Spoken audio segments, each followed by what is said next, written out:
NCP, Congress, Shiv Sena की खिचड़ी सरकार में अब तीनों पार्टियों के बीच में पड़ी दरार को इन्हीं के नेताओं ने खुलकर जनता के सामने रख दिया है और एक दूसरे के दल को नीचा दिखाने में पूरी ताकत झोंक दी गई है। हाल फिलहाल एनसीपी और शिवसेना के बीच में जो बयानबाजी हो रही है उससे तो यही नजर आ रहा है कि दोनों पार्टियों के बीच कुछ भी ठीक नहीं चल रहा और आने वाले समय में दोनों पार्टियों के रास्ते अलग हो सकते हैं।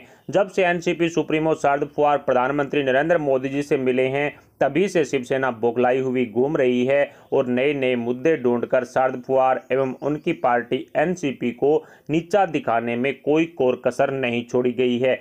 शिवसेना और एनसीपी के नेताओं में जमकर हो रही बयानबाजी से ये साफ नजर आ रहा है कि महाराष्ट्र की आघाड़ी गैंग में कुछ भी ठीक नहीं चल रहा और महाविकास आघाड़ी गठबंधन टूटने की कगार पर आ चुका है।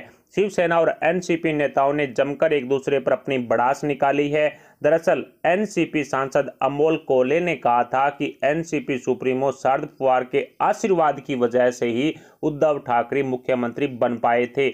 ऐसे में पवार साहब के ठाकरे पर कई तरह के एहसान हैं। शिवसेना से एनसीपी में आए नेता अमोल कोले ने शिवसेना पर प्रहार करते हुए ये भी कहा कि एनसीपी सुप्रीमो शरद पवार के आशीर्वाद से उद्धव ठाकरे सरकार चला रहे हैं और पवार साहब के कारण ही महाविकास आघाड़ी गठबंधन का निर्माण हुआ तो उद्धव ठाकरे को सीएम गद्दी नसीब हुई। यानी कि उद्धव ठाकरे बगैर एनसीपी सुप्रीमो शरद पवार के आशीर्वाद सिर्फ सपने में ही मुख्यमंत्री बन सकते हैं। इस तरह की बात एनसीपी सांसद की तरफ से शिवसेना को कही गई है, जिसके बाद में शिवसेना को काफी ज्यादा मिर्ची लगी, उद्धव ठाकरे को भी काफी ज्यादा गुस्सा आया और शिवसेना के कई नेताओं ने एनसीपी को करारा जवाब दिया। इस पर शिवसेना के नेता और प्रवक्ता किशोर कानेरे की तरफ से भी साफ कह दिया गया है कि खुद उप मुख्यमंत्री अजीत पवार और एनसीपी प्रमुख शरद पवार राज्य चलाने के लिए उद्धव साहब से परामर्श कर रहे हैं। यानी कि शरद पवार ठाकरे के सामने कुछ भी नहीं है।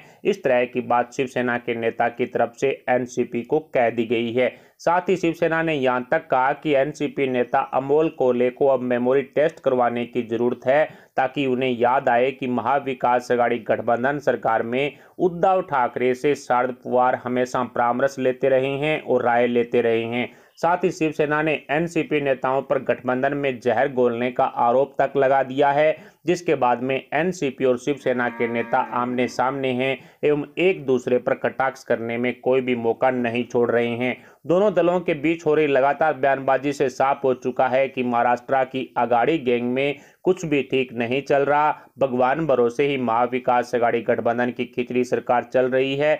जब से प्रधानमंत्री नरेंद्र मोदी जी और शरद पवार के बीच में लंबी मुलाकात हुई है तभी से शिवसेना बौखलाई हुई है और इसी बौखलाहट में एनसीपी पर कई तरह के आरोप भी मढ़ दिए गए हैं, जिसमें प्रमुख तौर पर शिवसेना की तरफ से कहा गया था कि एनसीपी सुप्रीमो शरद पवार राष्ट्रपति की गद्दी हासिल करने के लिए महाराष्ट्र में भारतीय जनता पार्टी को ऊपर से समर्थन कर सकते हैं और साथ ही मोदी सरकार में अपने सांसदों को मंत्री की गद्दी पर बैठाने के लिए शरद पवार महाविकास आघाड़ी गठबंधन छोड़कर बीजेपी को समर्थन कर सकते हैं। इस तरह की बात शिवसेना की तरफ से कही गई थी जब पीएम मोदी और शरद पवार के बीच में 1 घंटे से ज्यादा लंबी बैठक हुई और साथ ही उद्धव ठाकरे से मुलाकात के दौरान पीएम मोदी ने दूरियां बना रखी थी, लेकिन शरद पवार से मुलाकात के दौरान काफी नजदीकियां देखने को मिली, जिससे शिवसेना को काफी ज्यादा मिर्ची लगी और शिवसेना की तरफ से साफ कह दिया गया कि एनसीपी सुप्रीमो शरद पवार की छवि एक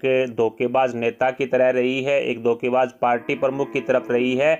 ऐसे में अब एनसीपी प्रमुख शरद पवार राष्ट्रपति की गद्दी हासिल करने के लिए पीएम मोदी के साथ मिलकर के बीजेपी की सरकार महाराष्ट्र में बना सकते हैं। इस तरह के संकेत भी शिवसेना की तरफ से दिए गए थे।